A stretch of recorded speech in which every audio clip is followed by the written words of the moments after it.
member, and you know, the strong bipartisan support that that Congress has shown for the U.S.-India strategy. You know, we recently introduced a resolution, a sense of Congress, that was bipartisan, 24 members, talking about 3 decades, you know, of strategy, going back to President Clinton, to President Bush, to President Obama, to President Trump's first term, to President Biden.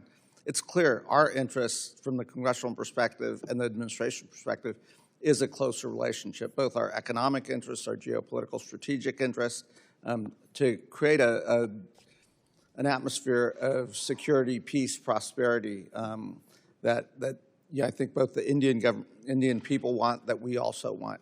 Mr. Smith, I appreciated Chairman Huizinga's questioning about the importance of the Indian Ocean region. I recently visited with Western Naval Command and sat there. And the maritime partnership between the United States and India is extremely strong right now, and I think there's a desire to do more joint training, more exercises. That's a vast region, and we will have to partner with India. I'd love to get Australia more engaged in the Indian Ocean area as well, because you know, we were probably a little slow into the Pacific Island region and so forth, and lost some ground. But we see what competitor nations are doing in that region, and you know, for a free and open Indian Ocean region, for maritime security, for freedom of navigation, it's going to be important for us to work together and much more closely together.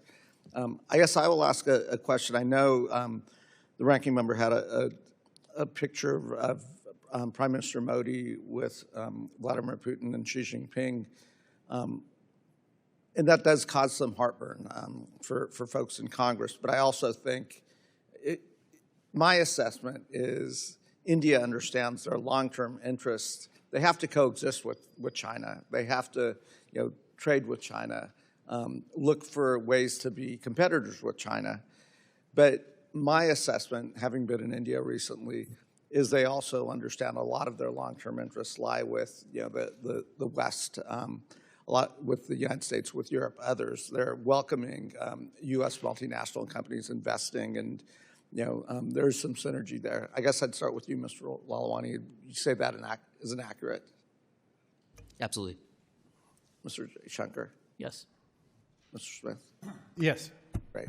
I also, you know, some of the recent announcements, the $100,000 tariff on the H-1Bs, you know, was announced when we were landing in India, so I spent a lot of time trying to do some damage control there. My perspective is this fee hurts American companies, disadvantages our companies.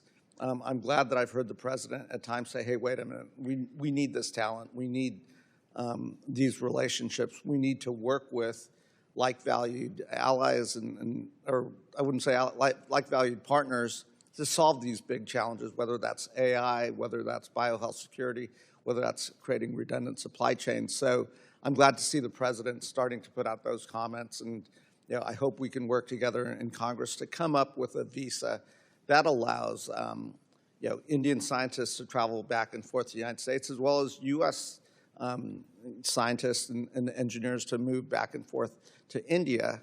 And that's something that, you know, we've had conversations about, to create a visa category or corridors where we can freely move back and forth. These are not folks that are threats to overstay their visas. In fact, you know, the dynamism of young Indian talent that's come here to get educated, many of them are not going back to India because you see dynamic markets in India where there's tremendous growth in the domestic economy there, that you know, they can do proof of concept with their ideas, they can scale up in India and then bring those ideas back to the United States. So I would hope we see more of this cross-collaboration. I guess the last question I would have is, or it's probably a statement. Yes, we do have some concerns about India's closeness with Russia, but just based on historic norms, that's to be expected. What I would like to encourage India to do is, the president sincerely does want to find a cessation to the conflict in Ukraine. India can play a unique role given their lines of communication with the Russians, given their ability to understand the Russians, to bring them to the table. I would think the president would look at that very favorably. I think this is a time for India that wants to take a bigger role on the global stage to step up to the stage and use your father's a very seasoned diplomat who I've gotten to know.